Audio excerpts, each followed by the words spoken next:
How to grow eucalyptus plants.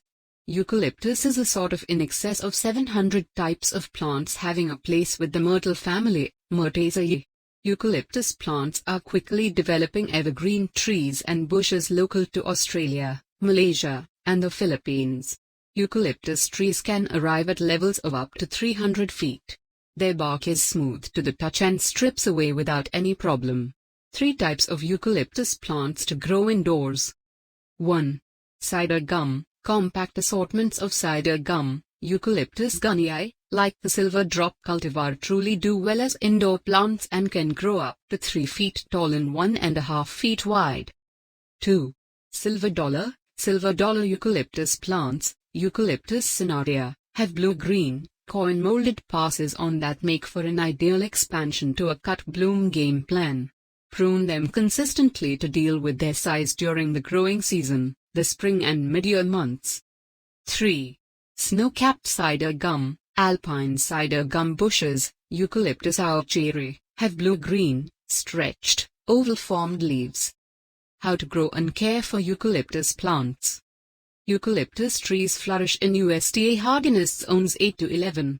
However, a few home nursery workers like to plant eucalyptus bushes in compartments or as prune plants inside. 1. Pick a bright spot with well-depleting soil. Eucalyptus plants favor regions that get something like 8 to 10 hours of full sun. Assuming you plant your eucalyptus on side. Place the pruned eucalyptus close to a southbound window so it gets a lot of daylight.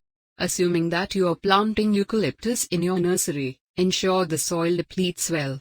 Similarly, on the off chance that you're planting eucalyptus in a pot, utilize excellent gardening soil and a pot that has seepage openings to let out overabundant dampness. 2. Water your eucalyptus plant routinely. Eucalyptus plants are just to some degree dry season tolerant whenever they're laid out. Water your new plants routinely to keep their leaves from hanging and tumbling off. In the case of planting outside, setting a layer of mulch around the foundation of the plant will assist with holding dampness where it needs it most. 3. Prepare your house plants. Open-air eucalyptus trees seldom need fertilizer, yet your eucalyptus house plants can profit from some fluid fertilizer at regular intervals throughout the spring. 4. Prune your eucalyptus plant depending on the situation. Eucalyptus plants are quick growers. The most effective way to hold that growth under wraps, and keep the plant sound, is to routinely prune and shape it.